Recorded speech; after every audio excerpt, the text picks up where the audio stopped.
Welcome to my harvesting journey. आज थी मो हार्वेस्टिंग चतुर्थ दिन।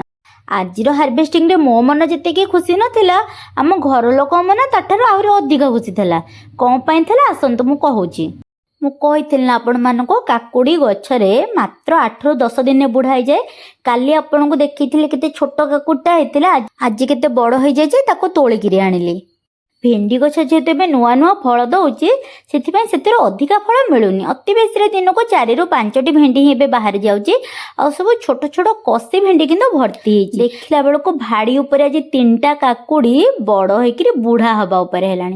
से भाड़ी बो तोलिकी आनले 3टा काकुड़ी। एतिक हार्वेस्ट कर सारा पर मु चलिली भूसंग पत्र आने कहीं आज घरे हबार थिला छुंक चकुली। को मानक छुंक चकुली खाइबा को बहुत भल लगे कमेंट सेक्शन में निश्चय कमेंट करेंगे। आ ओडिया लोक होइथिले तो निश्चय कमेंट करेंगे। आसंतु एबे कहूँ असल कथा कौन पाई मो घर लोक मन आज खुशी थिला। आज देखला बेलको निंब पत्र सब कौली जाइछि। आ कौलिया कौलिया निंब पत्र भाजी खाइबा को आम घर लोक को बहुत भल लगे। ले मते पिता खाइबा जमा पसंद नो।